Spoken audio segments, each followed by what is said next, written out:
So today we got Aquaman take on Captain Marvel. Who wins? Well, let's find out.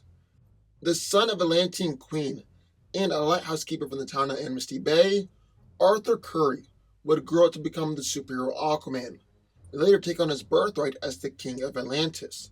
He's a founding member of the Justice League, and is among DC Comics' most recognized heroes. Aquaman possesses incredible strength, and is easily able to move more than 100 tons. He's pushed down tectonic plates into the trench, held up a city block, and lifted an oil rig platform. He's also been able to hold his own in a fight with Wonder Woman, Lobo, and Triton. He managed to sucker punch Superman and send him flying. Aquaman is superhumanly durable. However, he is susceptible to piercing attacks. He's pretty durable to blunt force and energy blast though, and has been able to withstand punches from Despero and blasts from Starro before. His stamina is also incredible, as able to swim around the Earth for an endless period of time, and fights in a dimension of multiple suns for hours at a time without growing tired. While not quite a speedster, Aquaman has incredible reflexes and is able to dodge point-blank gunfire and lightning, and his reflexes are even superior to Deathstroke, which is pretty impressive. Under the water though, his upper limit is unknown, but he has mentioned he's usually faster than Superman when he's under the water. Arthur can also move so fast that he can create huge whirlpools, tidal waves, and even spin his hands to create vacuums in the water. While Aquaman has many different powers, perhaps the most famous one is telepathic ability to communicate with marine life. But the thing is, he's such an achieved telepath and has communicated with marine life all his life, that he's also able to engage in mind communication with non-aquatic life, even Martian Manhunter. However, as of right now, his telepathic powers have been downgraded, and he really only communicates indirectly with marine life. Aquaman is an expert fighter, and excels in hand-to-hand combat, and is very, very skilled with his trident. Speaking of his trident, Arthur always carries on the King's trident, which is indestructible, and is even able to end your dark side, which is saying something. And then in the corner of Captain Marvel, after encountering the Kree hero Captain Marvel, Carol Danvers was accidentally subjected to otherworldly radiation that transformed her into a superhuman warrior. Calling herself Miss Marvel, she established herself as one of the most powerful and prominent heroes, both as a solo heroine and as a member of the Avengers. She's now adopted the mantle of Captain Marvel for herself. When she originally became Miss Marvel, Carol's strength level was around 50 tons under normal conditions, but her powers were upgraded to where she can lift over 100 tons. Recent tests by Hank Pym even suggested that her strength is still growing, that it theoretically has no limit. Carol is able to move at supersonic speeds, and can reach even greater velocities when the time arrives. She can also fly, and because of her time as a skilled and decorated pilot, she's an expert at aerial combat, and can easily outmaneuver most opponents in the air. Along with her speed, she possesses great superhuman agility and reflexes, and has superhuman stamina, allows her to fight for 24 hours before tiring. During the Skrull invasion, Carol single-handedly fought off a massive Skrull invasion for an entire day without rest, then defended the city until help arrived. She's impervious to most forms of damage, and can take an absolutely insane amount of punishment. She's bulletproof, resistant to rockets, mortar shells, and bombs, and is durable enough to take repeated blows from stronger opponents. She's also impervious to most forms of energy attacks. Those kind of attacks actually make her stronger and more powerful. That's because of her ability to absorb all forms of energy. She also has the ability to project extremely powerful photon blast, which are roughly equal in force to Iron Man's full strength repulsor blast. Then Captain Marvel can also turn into Binary if she's pushed, and Binary's unquantifiable strength can move at light speed, and has cosmic awareness, which allows her to perceive all types of energy patterns. So who wins? Well, let's break it down. Now, I'm a big fan of this fight, and these heroes actually, because while these two are definitely superhuman and definitely powerful, they've still got their limitations and weaknesses. Sometimes heroes can just get ridiculously overpowered, to the point where they can do basically anything the plot requires. And I'm not a big fan of that. I like my heroes to have limits, so when Aquaman or Captain Marvel go up against a big bad, they're not instantly guaranteed to win.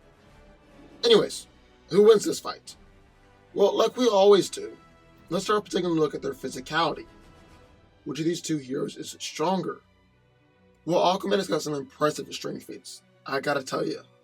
He lifted up a cruise ship up out of the water, which would have weighed over 100,000 tons, threw a submarine from the bottom of the ocean to out of the water, and actually pushed a tectonic plate back down in place.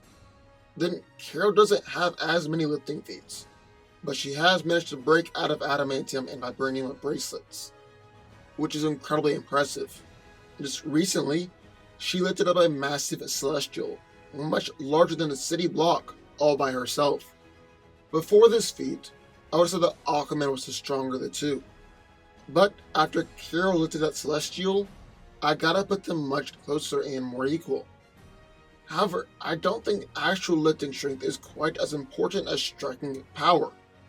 Arthur has managed to send Wonder Woman flying with a punch, stagger Superman, send him reeling with a blow, and hurt Mammoth with a punch, who had just been giving Superman a hard time.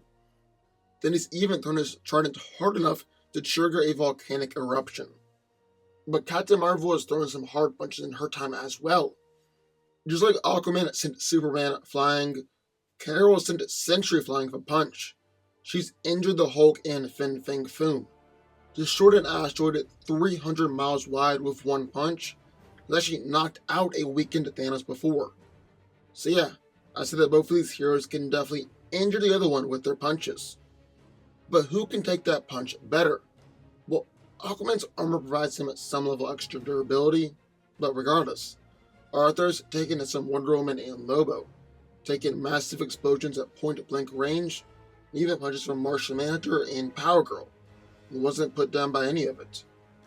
I also think it's really important to take a look at Aquaman's ability to withstand Energy Blast, because Carol's definitely going to be using those in this fight. Well, he has taken Blast from Starro and Poseidon before. But I also think it's important to remember that Black Manta has got the Energy Blasters on his helmet.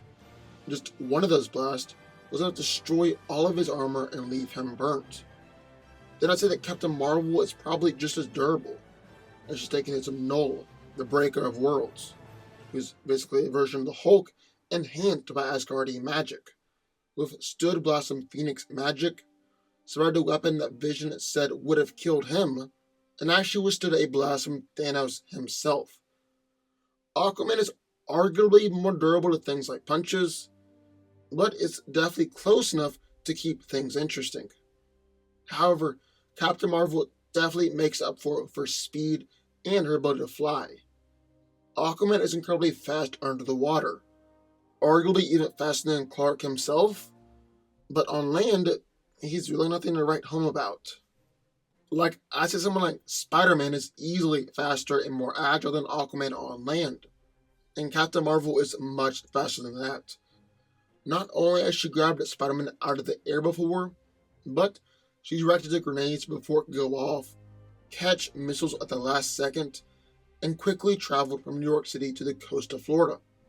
On top of that, Captain Marvel is an ace pilot, and definitely isn't afraid to use her speed and flight to blitz opponents, like how she blitzed the Hulk and slammed him into the ground, blitzed Grey Gargoyle in a fight, and actually picked up a charging Gamora, just went flying off of her.